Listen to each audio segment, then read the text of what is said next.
చిన్నప్పుడు ఉరుములు పడితే ఇంట్లో వాళ్ళు అర్జున పాల్గొన అని అనుకోమనేవారు. ఎందుకలా? మన ఒక భయాన్ని నుంచి డైవర్ట్ చేయడానికి. ఉరుములు బాగా పిడిగే పడుతూ ఉంటే భయంతో వణుకుతాం పిల్లలం, ఎక్కడి మీద పడుతుందో అన్నట్టుగా.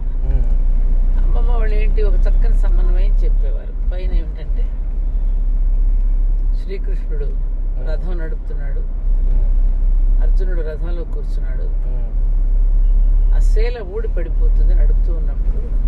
ఆ శేల ఊడి పడిపోతే అదే పిడుగు అని చెప్పేవారు.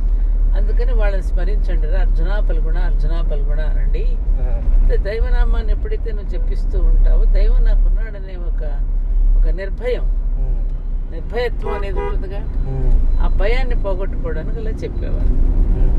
అందంగా సమానం. కాకపోతే మేఘాలు ఒకదాన్ని ఒకటి రాసుకున్నప్పుడు ఆ శబ్దాన్ని చిన్నపిల్లలకి అవన్నీ ఏమర్థమవుతాయి? ఓకే, మేఘాలు రాసుకున్నప్పుడు అలా. అంటే ఇప్పుడు పైనుంచి పిడుగు మెరుపు పడుతుంది కదా మమ్మ, అది ఎక్కడో భూమి లోపలికంటూ వెళ్ళిపోతుంది. పిడుగు పడితే కిందకి అది ఇంతకీ బంగారం అవుతుంది, పేడ మీద పడితే బంగారం అయిపోద్ది అన్నారు. చాలా ఉన్నాయి నాన్న అలాంటివి, ఏవి మనకు తెలియనివి. ఖనిజాలు ఎలా ఏర్పడతాయి? ఇప్పుడు చూడు, 1000 సంవత్సరాలు బొగ్గు నిలబుంటే అది డైమండ్ గా మారుతుంది. మరింత ఒక సున్నప్రాయి పాలరాయిగా ఎలా మారుతుంది? మరి డైమండ్ గా మారేది. అయితే భూమి లోపల దొరికేది ఈ పిడుగులు ఆ బంగారమేనా మామ? అంతే ఉండొచ్చుగా మరి. అవి ఎక్కడ పైనుంచి వచ్చి పడే లోపలికి ఎన్నేళ్ళకి తయారయ్యి అలా బయటకు వస్తుంది. చాలా తెలుసుకోవాలి. పుస్తకాల్లో కాదు, ప్రకృతిని చూసి చాలా.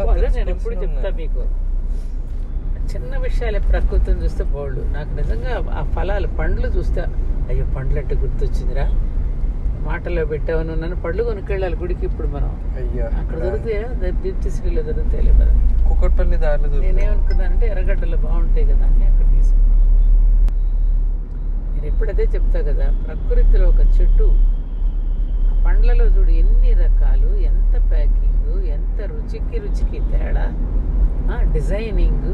మన శరీరంలో ఒక్కొక్క భాగానికి ఏది మంచిదో మనం చెప్పకుండానే చెప్పేశాడు, ఎవరు బోధించకుండానే. ఏ పండు తింటే ఏ అవయవానికి బాగుంటుందనే ప్రతి పండులో నువ్వు షేపును గమనించు. సృష్టికి ఒక భాష ఉంది నాన్న, ప్రకృతికి. ఆ భాషను మనం సరిగ్గా అర్థం చేసుకోగలిగితే, అలా అర్థం చేసుకుని రాస్తారు కాబట్టి వాళ్ళు కవులు అయ్యారు. నిద్ర వచ్చేస్తాను నేను డ్రైవ్ చేసేటప్పుడు వస్తుంది. అందుకే ఏదో ఒకటి అడుగుతుంటావు కదా నన్ను.